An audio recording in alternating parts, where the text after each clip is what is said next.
I'm Jacqueline Terrebonne, the editor-in-chief of Galerie magazine, and I'm thrilled to be joined today by such a design talent, Simon Rawlings, who's the creative director and leads the creative direction at the brilliant firm David Collins Studio.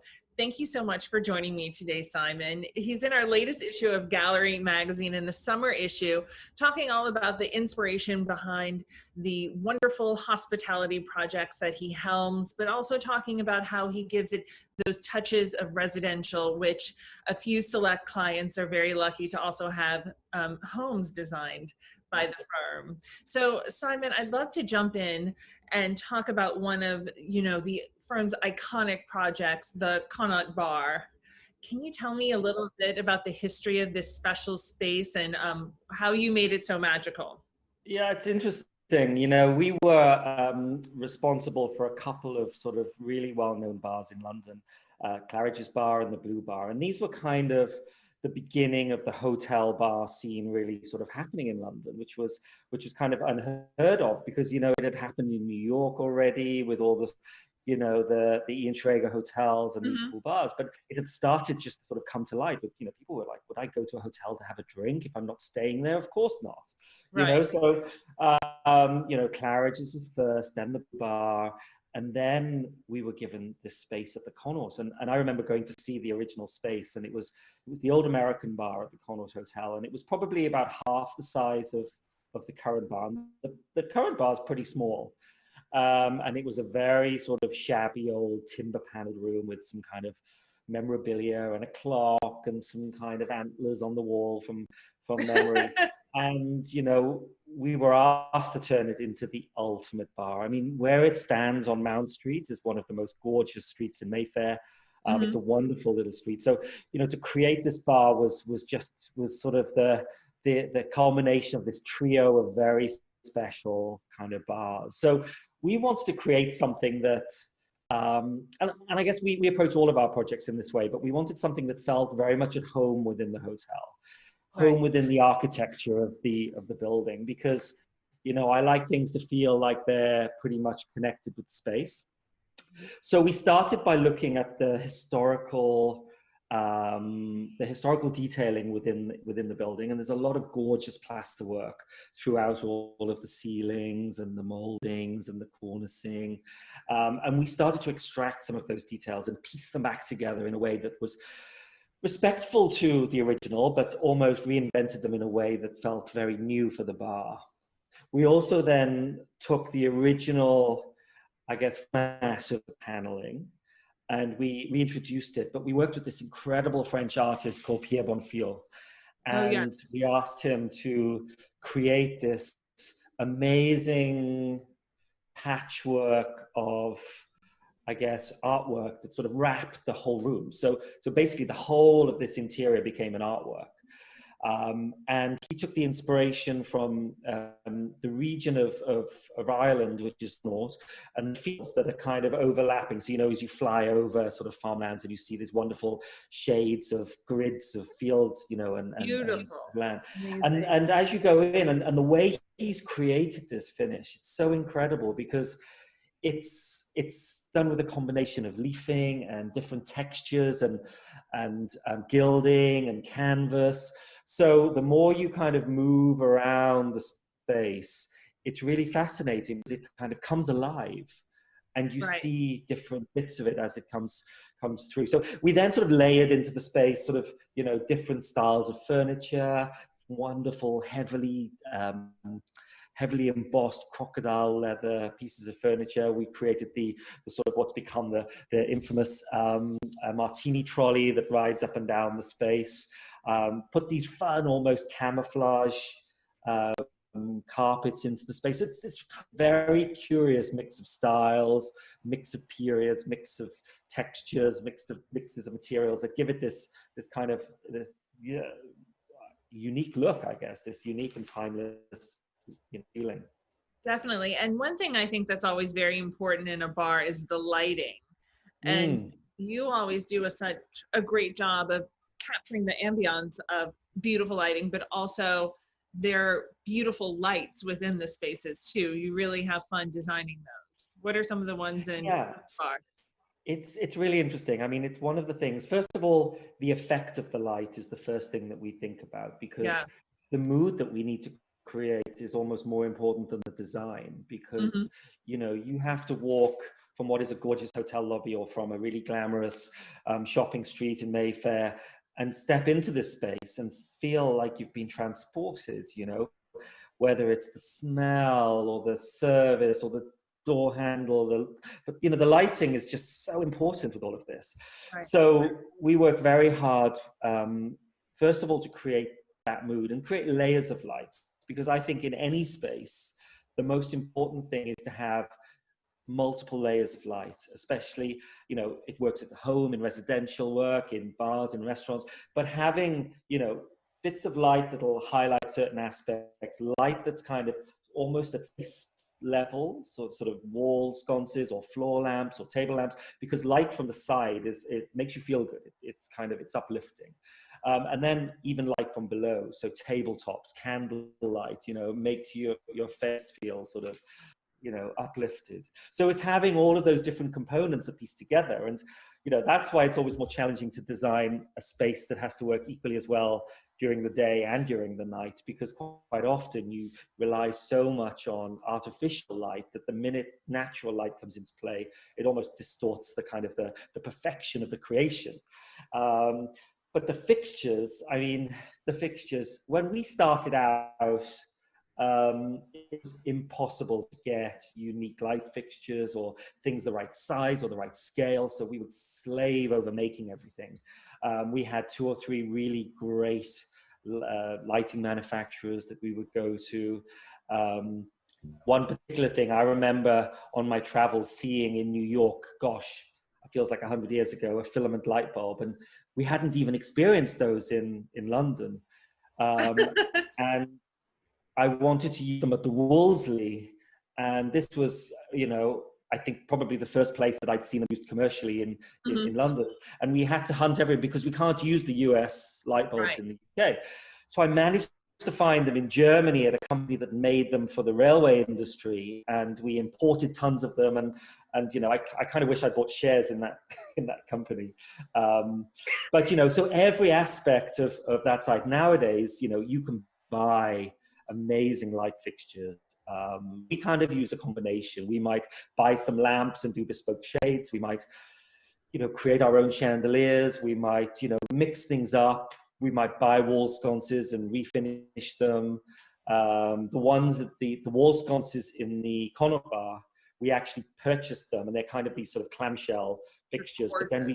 But then we covered them in jesmonite, so they had this plaster finish, and then sprayed them green. So they're kind of these very curious alien green sort of, interesting. I mean, but what we do as a kind of a design study within our studio is we will always create a family of light fixtures. So when we're kind of going through the design process, we'll always kind of internally lay them out side by side to make sure that each fixture has had as much sort of thought, care, and attention maybe as the material palette or the architectural details. And we'll look at them, we'll look at the proportion. And I love big lights. I love lights that are kind of, oversized and become part of the room. It's for me, it's such an important part of everything we do.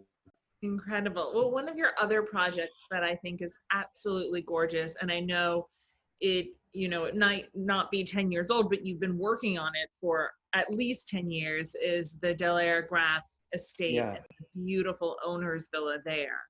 What were the concepts behind that? What was it like to work with the team there and Mr. Graph, who's such a wonderful art collector too? It's amazing. I mean, first time around, so we created the estate with Mr. Graph 10 years ago. So with the local architects from the ground up. And we've had the opportunity to go back, and it's always lovely to go back to a property and extend it or add to it, because you learn so much first time around. Mm-hmm. For me, it's very important that wherever we create something, we try and make as much locally as we possibly can. So understanding and knowing the limitations of the local craftspeople. The skills that you have on the ground is really important. Where exactly are there? So we're in Stellenbosch in South Africa, Okay. so about an hour and a half from Cape Town. Right. And we made a few mistakes. We realized that metalwork was really sort of high quality, but we had to keep form simple. We knew what woodwork was incredible, and so we kind of designed around that this time and really sort of worked with what we could achieve. Mr. Graff really approaches this resort, this hotel, as if it's his own home. I think this is the only instance where almost the artworks come first. So he has, when we sit down with Mr. Graff, and he has his art collection, and he had really collected a lot of new pieces over the years that he was saving specifically, and it's predominantly African art. I would say 95% African art. And he'll say, right, I have this vision that this will sit above my dining table, or this will sit in the master bedroom. So it's brilliant because it gives you the starting point for something incredible, something magical that we can build around. But of course, you have this incredible landscape over the vineyards. You have this amazing, amazing architecture that really sort of sits at ease within the landscape. And then his exquisite eye for art, and the whole thing became very straightforward in the end, because it was very obvious what we needed to do. The structure itself was made from French oak, which had been shipped across. It had been in the country for about a year, making sure it acclimatized. And it's the same oak that's used to age some of his wines. So there's a lovely sort of relationship with the vineyard. That's there gorgeous, as well. So, that connection.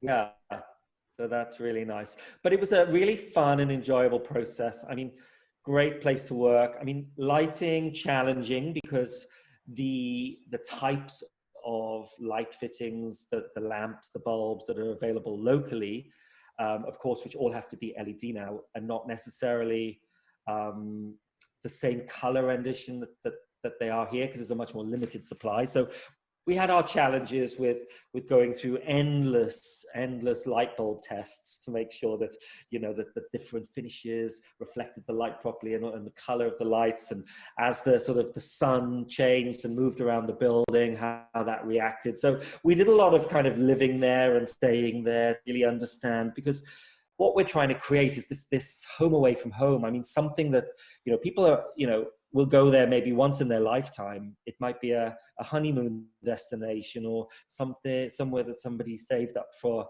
a long time to go and really experience this vineyard. So we want to make it as special as possible, and make sure that every detail has been really carefully thought through.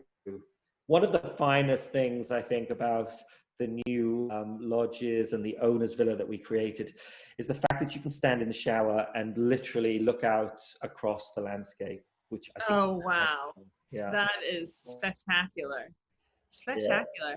And I love the play. There's kind of like a play between dark and light that I see there. Like some rooms seem very light filled, where others have more of this dark, moody, like different quality to them.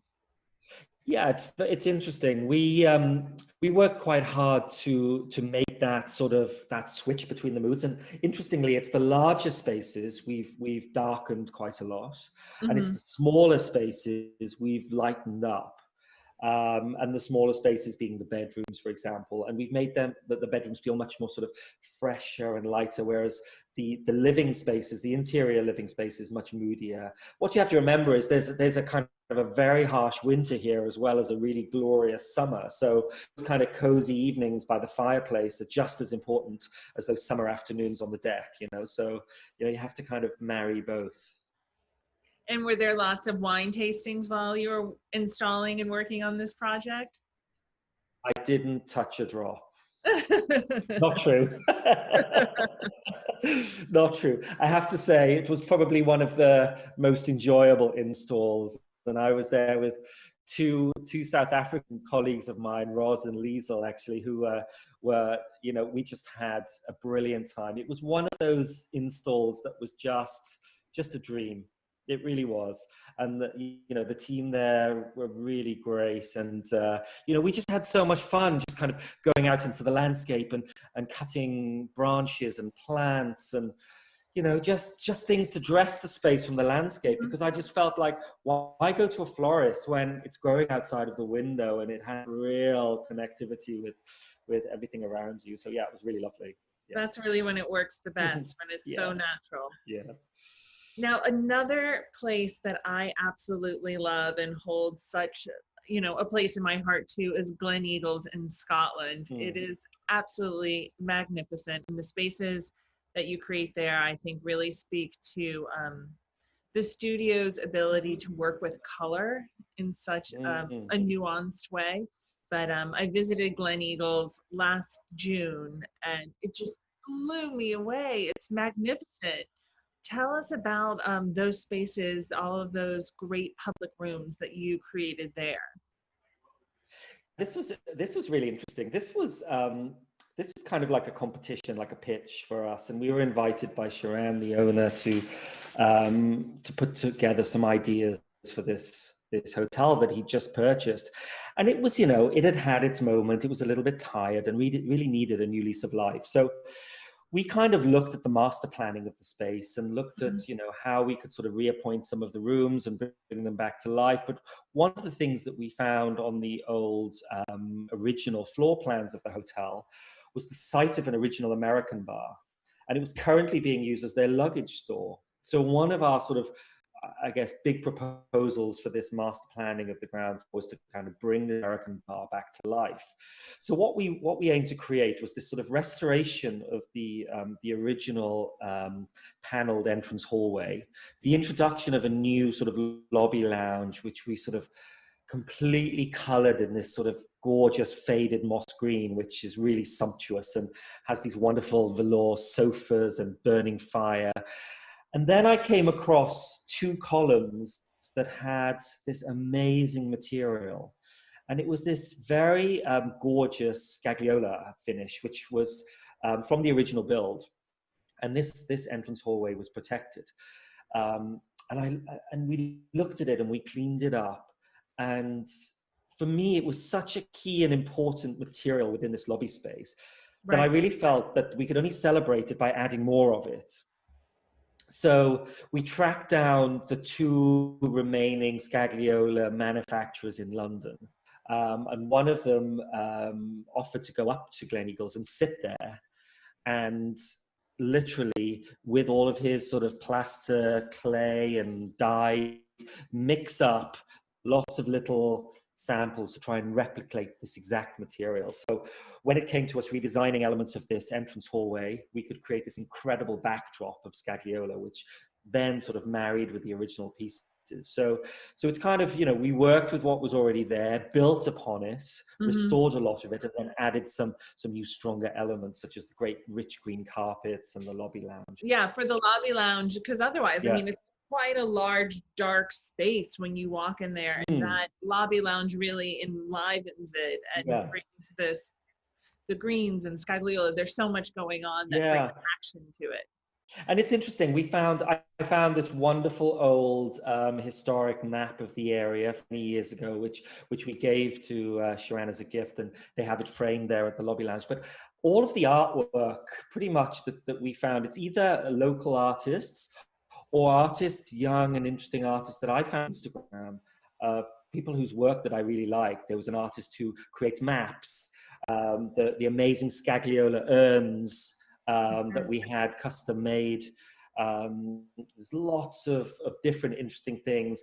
There's an artist called Lucy Oji that we commissioned to go and sit on the estate for a week, and she does ink drawings of flora, and she did all these wonderful little illustrations, and we did 100 of them, which are really fascinating. We moved through into the Century Bar, and this is the main sort of social, hub of the hotel. And we took some amazing techniques from local artisans, stained glass and tile work and pattern, gorgeous sort of knitted wools, and created this cozy space. I mean, it seats over 100 people, so it's a big old room. But, you know, we created this real sense of intimacy, I think, by screening off areas and the rich sort of autumnal tones that we introduced into the space. And then, of course, there's the American bar. And I think the thing that swung it for us was this idea of color in this bar. And for me, the biggest challenge was how do I achieve a replica of Scottish heather? Oh, And yeah. looking at the heather color, it's made up of so many different tones, and we tried paint and paint finishes and gesso finishes and all these kind of things. And in the end, I thought, goodness, why don't we weave it? Right. And then I thought there's nothing more Scottish than cashmere. So we ended up lining the whole bar in Scottish cashmere in a bespoke woven color. And I think as you walk into this bar, I mean, it is literally like putting your favorite sweater on. It's so cozy. I stayed in that bar until I think 4 a.m. or was it 5 a.m. And I noticed every detail, and the cashmere walls like blew me away. The soft carpet. I mean, it truly is the most luxurious bar I've ever been in. Is. The little the lights on the bar with the leather shades with the whip stitch, absolutely exquisite. It's really one of the most marvelous bars. And to think that it was a luggage store. I know. And it's really interesting, you know, even down, we put these lovely little candle holders on the edge of the curtain rails. So, you know, you get these lovely little cafe curtains that shield half the window, but then these wonderful little candle holders that sit. So as you're kind of walking around the estate, you just see the flickering candles from outside. So really sort of, you know, the view from outside for me was as important as, you know, the view from inside. But I'm glad you noticed the leather lampshades. Those were oh my gosh. I totally noticed. They're beautiful. And then the back of the bar and how it glistens and sparkles, and it's fascinating. We worked with the guy Richard Brendan, who actually used to be an intern of ours many years ago in the studio, and he now designs the most exquisite glassware and tableware. And we sort of, you know, got him on board, and he was designing this incredible selection of glassware, whiskey glassware for the bar. So we took elements of his design and carried it through into the glass cabinetry in the bar. So there's this real sort of connection between the glass that you're drinking out of and the glass that you're looking at. And then we took the whiskey displays all the way down to the floor. So if you're sitting low down on a regular chair and the bar counter's beside you, you're sort of at eye level with these cabinets as well. So you don't feel like everything is up here. And there's the gorgeous Lasvit chandelier that, you know, just... It's a gorgeous space. I'm desperate to go back. I did not want to leave. Did not want to leave that space, even as the sun was peeking up over the cafe curtains. But you know, the sun comes up early in Scotland in June. It does. It wasn't that late. And and you recently renovated, reimagined such a classic London space, the Harrods Food Hall, which really, you know, holds a place in so many people's minds and hearts there. And I'm sure, you know, change wasn't the easiest, but you've refreshed it, but it seems like, oh, this is as it always was. Yeah, this to me was sort of, you know, having designed lots of retail, having designed lots of restaurants, to really come and design the ultimate of food retail was such a challenge. You know, 4 halls. We've got a fresh hall, we've got what we call the roast and bake hall, we've got a dining hall, and we've got a chocolate hall, which is the last one to come, which is next year. Each of them are probably, you know, some of the most historic interior spaces in central London. The dining hall in itself, the tile work is just unbelievably phenomenal. So we had to take an interior, take a design, take a series of elements that would, first of all, make these very shoppable, because I think that was an important part. You know, we wanted people to be able to come in and actually do their grocery shopping here, but at the same time, make it very experiential, you know. And I've, you know, when I travel the world, the first thing I do is go to food stores, you know, I'm obsessed with just kind of seeing the sort of the food markets and the food halls so I had this amazing sort of library of images and research and all this kind of stuff. So It was really interesting to start off with the team at Harrods. I mean, they had amazing ideas. They had to change everything culturally with their product as well, because, you know, everything was becoming, you know, was becoming about provenance. You know, pretty much everything they make is made on site, you know, in the kitchens below. So we wanted to tell the story of the products. We wanted to respect the architecture, but we didn't want to make it old fashioned. We wanted experiences. We wanted people to come in and be completely wowed. So it was about sort of, you know, each of the rooms has a different design vocabulary. Each of the rooms restores the original, but then layers into the space. But I think some of the clever touches were sort of really working with the original tile work in some of the instances. So embracing what was already there, giving sort of very sort of grand focal points, such as the bread wall has become this kind of iconic spectacle, you know. Now you can buy bread with your initials on, you know, and having a coffee roastery. You can literally sit in the middle of this room, in the middle of the roastery and bake hall, and they'll ring a bell and a freshly baked croissant will be brought to you. There'll be coffee that's just been roasted here, and you can just sit in the middle of the room, and everything that you're consuming has been made in that room, which is quite amazing if you think about it. I mean, Quite amazing. Yeah, we only have a few minutes left, and I wanted to get to one of the great recent New York projects that you've done, the tack room for Thomas Keller in Hudson Yards, which, you know, has such a classic American vibe to it that it feels so fresh and luxurious. What are some of your favorite elements in that space? Well, this was a dream come true. I mean, I've always, you know, admired Chef Keller, and to be able to collaborate with him was just incredible.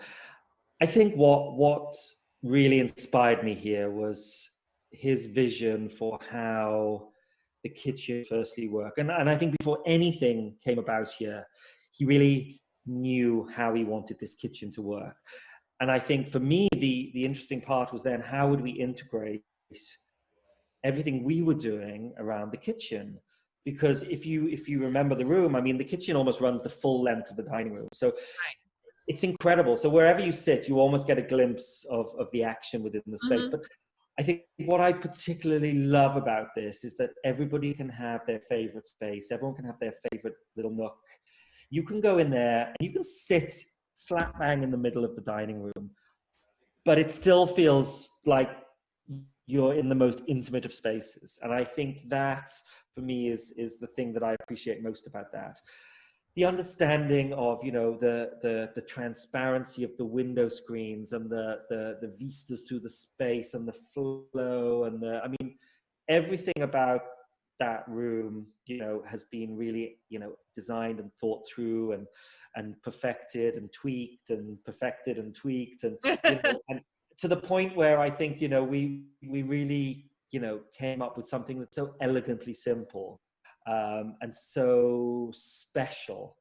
And I love the fact that you can go for a casual lunch or a fancy dinner. It feels like you can kind of play it up or play it down. It's a very, you know, it's a very cool space. It's timeless. It doesn't feel old fashioned.